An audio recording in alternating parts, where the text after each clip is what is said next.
अच्छा जी, आज जो है वो हमारा अगला टॉपिक है इलेक्ट्रोकेमिकल सेल्स।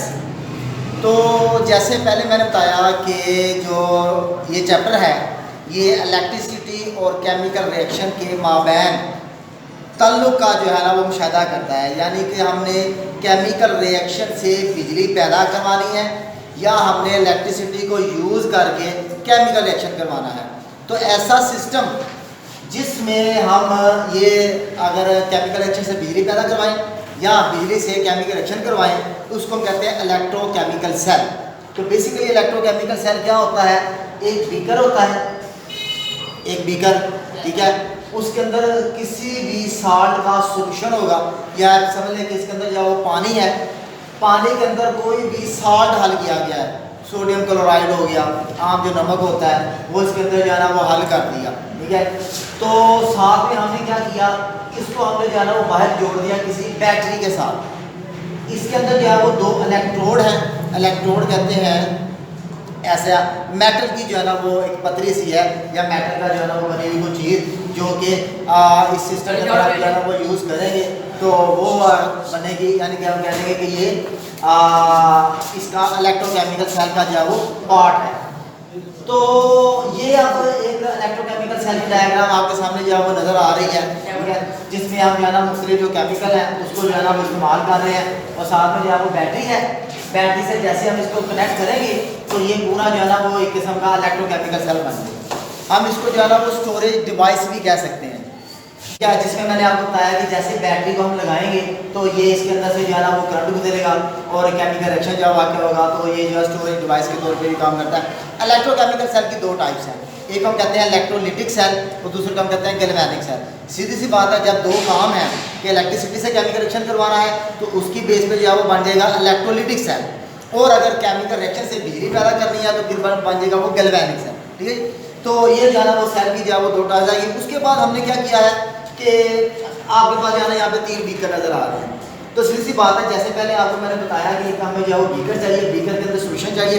सोल्यूशन किसका होना चाहिए, इलेक्ट्रोलाइट का।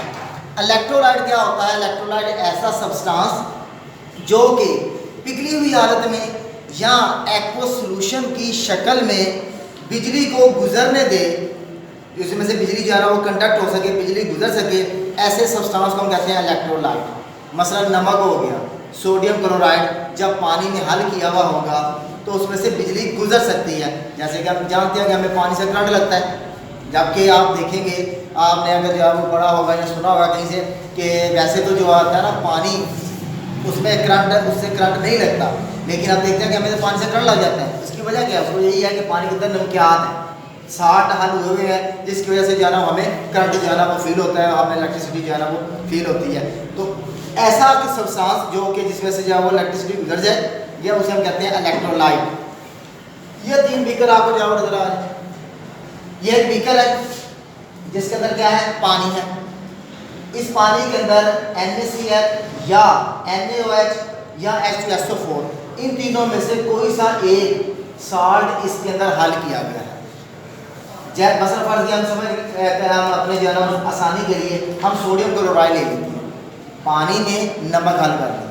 जब नमक हल हुआ तो जाहिर बात है इसके जो हमें पता है नमक जैसे ही पानी जो है वो नमक पानी हल होता है तो उसके सोडियम आयन होते हैं और क्लोराइड आयन होते हैं। सोडियम आयन जो है वो कैटाइन है, कैटाइन को पॉजिटिव चार्ज कहते हैं, क्लोराइड आयन N आयन है उसके ऊपर नेगेटिव चार्ज होता है। तो ये मैंने पॉजिटिव चार्ज और नेगेटिव चार्ज जो है ना आपको दिखा दिए कि अलग अलग जो है ना पॉजिटिव चार्ज भी है और नेगेटिव चार्ज भी है। तो अब आप यहाँ पे आपको ये जो पॉजिटिव आयन और नेगेटिव आयन नज़र आ रहे हैं जैसे काफ़ी ज़्यादा तादाद में, ठीक है, लेकिन जब हम एक दूसरा बीकर लेते हैं उस बीकर के अंदर भी जो है ना वो क्या है, पानी है। पानी के अंदर हमने क्या लिया है, CH3COOH एस्टिक एसिड। यहाँ इसमें हमने ले लिया कैल्शियम हाइड्रोक्साइड, लेकिन आप समझने के लिए सिरका डाल दिया, एस्टिक एसिड डाल दिया, उसमें नमक डाला, इसमें सिरका डाला, ठीक है। सिरका डाला है तो जाहिर बात है सिरका जब भी अपने आयन में डिसोसिएट होगा यानी तहलील होगा तो उससे भी नेगेटिव आयन और पॉजिटिव आयन बनेंगे। तो सोल्यूशन के अंदर हमें आयन जो है वो नज़र आ रहा है, लेकिन हमें इसके अंदर आप देख रहे हैं जैसे डायग्राम में मैंने दिखाया आयन ज़्यादा है as compared with this beaker. इस बीकर में आयन कम है, इस बीकर में ज़्यादा है। तो ऐसा इलेक्ट्रोलाइट जो कि पिघली हुई हालत में या सोल्यूशन की फॉर्म में ज़्यादा आइंस के अंदर डिसोसिएट होता है उसे कहते हैं स्ट्रॉन्ग इलेक्ट्रोलाइट। जैसे कि NaCl हो गया, NaOH हो गया, H2SO4 हो गया, ये स्ट्रॉन्ग इलेक्ट्रोलाइट हैं। मीन्स कि ये आइंस ज़्यादा बनाते हैं, आयन बनाते रहते हैं। आयन जो है वो कंटिन्यू इनके अंदर से जाना जितना हम साथ डालेंगे ना वो आयन उसके बनते रहेंगे बट आयंस की तादाद जो है वो ज़्यादा होगी सोल्यूशन के अंदर।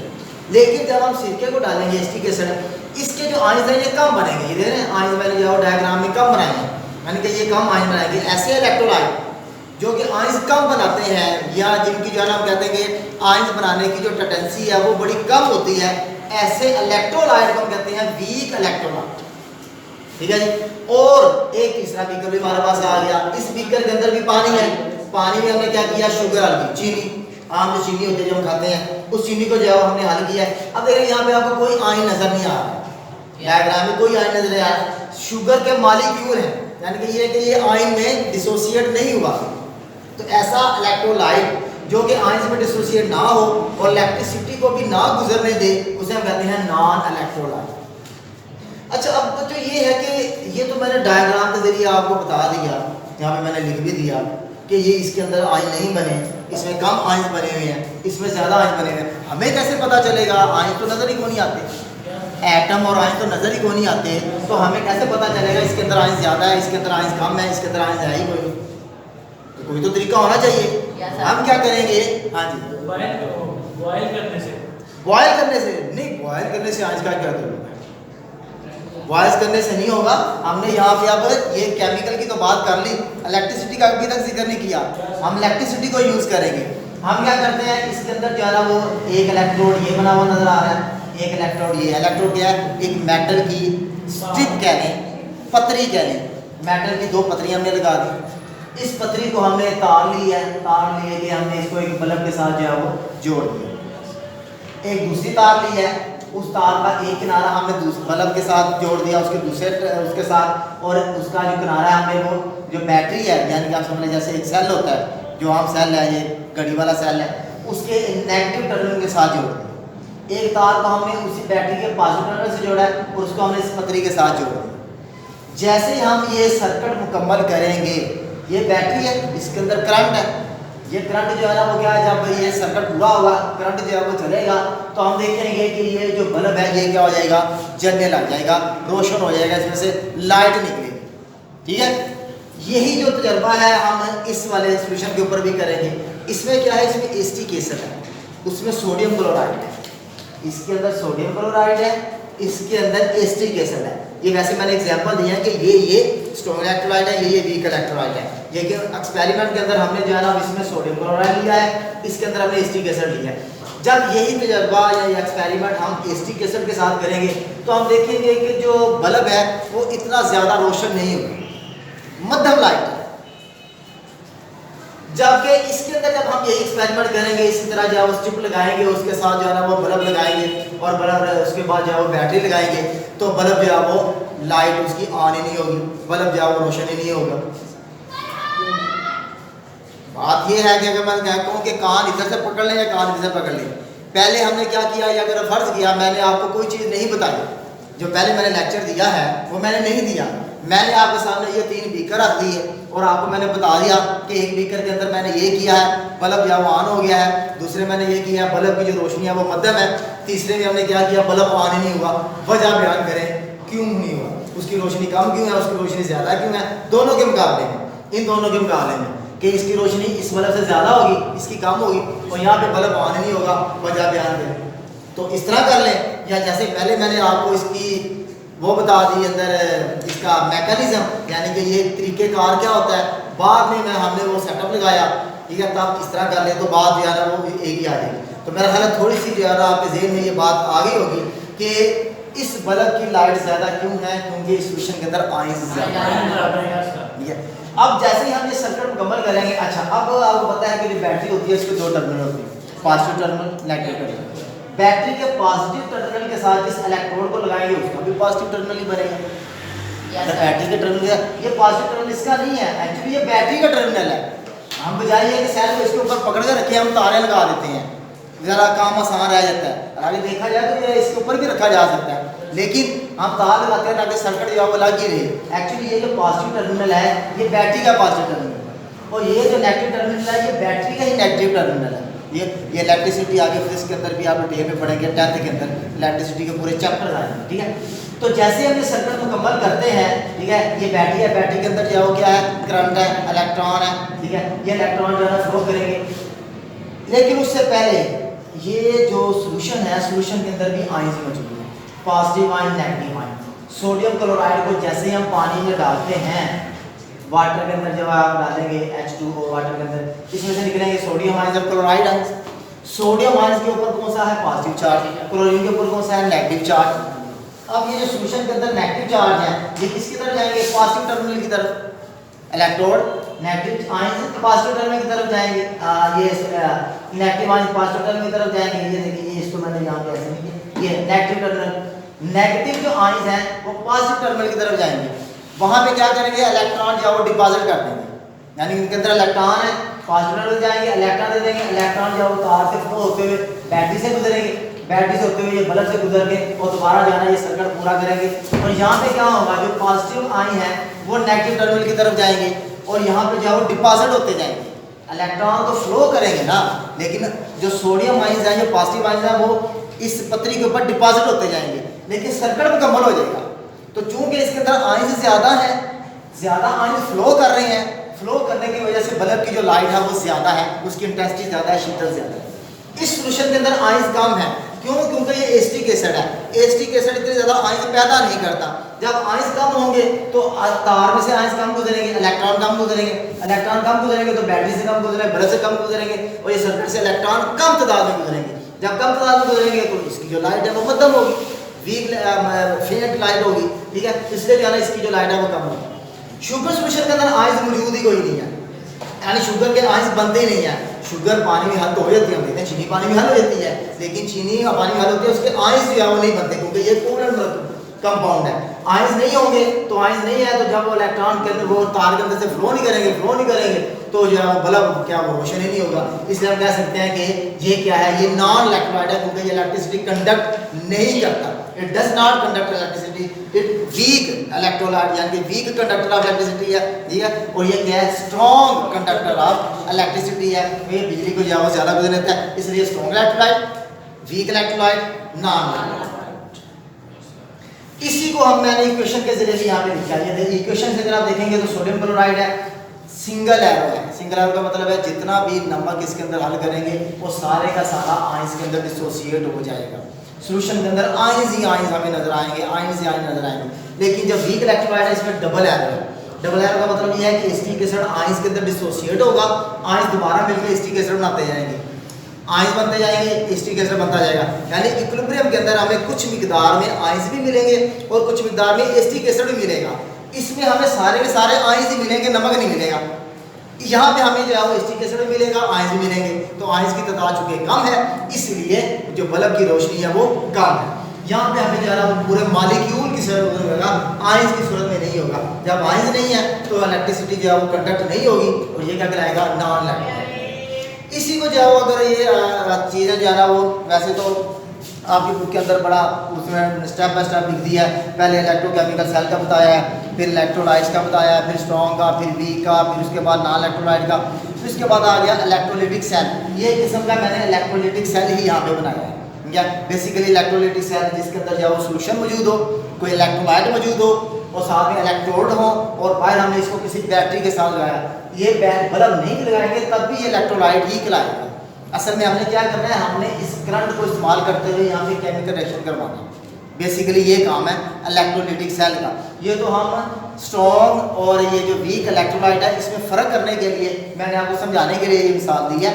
अदरवाइज जो है इलेक्ट्रोलिटिक जो सेल होता है उसमें बल्ब का काम नहीं है। उसमें जो है वो हमारे पास एक चैम्बर होगा, एक बीकर होगा, उसके अंदर इलेक्ट्रोलाइट का सोल्यूशन होगा, उसके अंदर दो इलेक्ट्रोड होंगे, ऐसे दो इलेक्ट्रोड है और बाहर जो है वो बैटरी है, बैटरी के साथ उसको जो है वो जोड़ देना है। या सिंपली डायग्राम अगर मैं बनाना चाहूँ यहाँ किस तरह करके, एक जो है वो बीकर है, इसके अंदर जो है ना वो हमारे पास क्या सोल्यूशन है, एक इलेक्ट्रोड इधर आ गया, दूसरा इलेक्ट्रोड इस तरफ आ गया और बाहर हमें इसको बैटरी के साथ जो है क्या कर देना है, जोड़, सिंपल।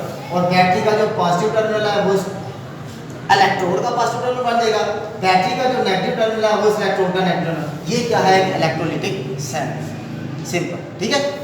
अच्छा, अब ये जो सारा है, ये मतलब सोडियम क्लोराइड का ये सारा जो हुआ है, इसको ज़रा थोड़ा सा अगर डिटेल में अगर हम देखना चाहें कि असल में जो है ना ये कहाँ कहाँ पे कौन सा केमिकल रिएक्शन हुआ है, ठीक है, वो अब हम जो है वो देखते हैं।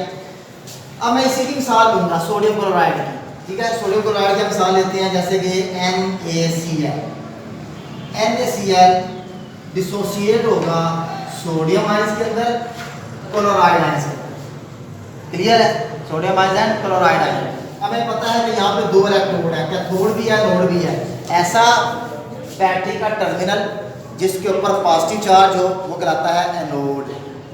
बैटरी का वो टर्मिनल जिस पर पॉजिटिव चार्ज हो। आज जाना है सेल लेना है, पता है आपको, सेल यूज करते हैं आप, घड़ी में है सेल, टॉयज के अंदर सेल होता है, उसको बाहर निकालना है, उसको पूरा आपने आज स्टडी करना है कि उसके ऊपर क्या क्या लिखा हुआ है, ठीक है। उसकी जो कैप वाली साइड होगी, बस क्या ये सेल है, कैप वाली जो साइड है वहाँ पे आपको पॉजिटिव लिखा हुआ नजर आएगा। उसकी जो टेल वाली साइड होगी वहाँ पे आपको नेगेटिव लिखा हुआ नजर आएगा कि ये पॉजिटिव टर्मिनल है, ये नेगेटिव टर्मिनल है। बीच में उसके अंदर केमिकल होता है, केमिकल से जो है ना वो बिजली पैदा करता है, ठीक है। तो अब हमने ये जो बताया मैंने, जैसे कि ये जो है वो क्या बन गया एनोड, ये क्या बन गया कैथोड, क्योंकि ये नेगेटिव टर्मिनल है। अब होता क्या है, NaCl को हमने डाला हुआ है सोल्यूशन के अंदर, NaCl के आयंस बनेगी, आयंस बनेगी। अब हम देखते हैं कि अलग अलग रिएक्शन कैथोड पे क्या होता है और एनोड पे क्या होता है। तो पहले हम देख लेते हैं कि एट कैथोड, यानी कैथोड के ऊपर कौन सा रिएक्शन जो है ना वाक़ई होता है। कैथोड के ऊपर कौन सा चार्ज होता है, नेगेटिव चार्ज होता है। तो नेगेटिव चार्ज है तो उसके ऊपर उसकी तरफ जो है वो पॉजिटिव आयन जाएंगे, ठीक है। तो कैथोड है, नेगेटिव चार्ज है तो पॉजिटिव आयन उसकी तरफ जाएंगे, ये पॉजिटिव आयन जाएंगे। वहाँ पे क्या करेंगे, वहाँ से इलेक्ट्रॉन ले लेंगे, इलेक्ट्रॉन को लेंगे, क्योंकि जो पॉजिटिव आयन है इन्होंने इलेक्ट्रॉन को लेना है, इलेक्ट्रॉन लेके ये सोडियम मेटल के अंदर कन्वर्ट होते हैं, सोडियम धात बनती जाएगी, ठीक है। यहाँ पे हम इसको बैलेंस करने के लिए दो लगाते हैं, क्योंकि ये दो इलेक्ट्रॉन है, तो ये दो है तो यहाँ पे भी दो लगेगा। यानी कि आप कह सकते हैं कि electron gain of electron is called reduction. इसका मतलब ये है कि कैथोड के ऊपर क्या हो रही है, रिडक्शन। ये कैथोड नेगेटिव टर्मिनल है, यहाँ पे रिडक्शन हो रही है, ठीक है।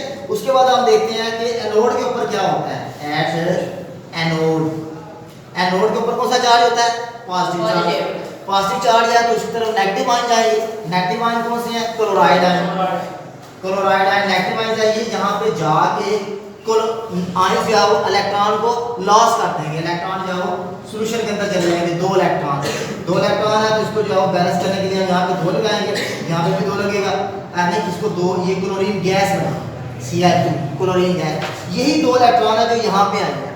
यानी कि बेसिकली अगर मैं आपको सादे लफ्जों में समझाना चाहूँ कि जैसे ये सोल्यूशन के अंदर होगा वही बात आ गई, इससे पहले मैंने बताई है कि ये जो नेगेटिव यानी क्लोराइड आयन है ये एनोड की तरफ जाएंगे और इसको इलेक्ट्रॉन दे देंगे, और यहाँ पे क्लोरीन गैस बनेगी।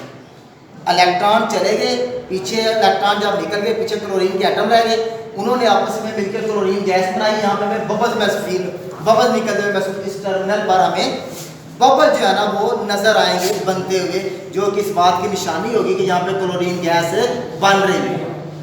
जबकि जो दूसरा टर्मिनल है जिसको हम कैथोड कह रहे हैं, जिसके ऊपर नेगेटिव चार्ज है, सोल्यूशन के अंदर जो पॉजिटिव आयन है वो इसकी तरफ जाएंगे, इसकी तरफ जाएंगे तो सोडियम जो धात है वो इस पत्री के ऊपर जो है वो अकामुलेट होती जाएगी, ऐसे इसके ऊपर तह बनती जाएगी, किसकी, सोडियम की, सोडियम मेटल इसके ऊपर जो होता है बस जाएगी। और कहाँ पे जाएगी, कहने का मतलब ये है ना, चीज़ों को ज़रा समझें।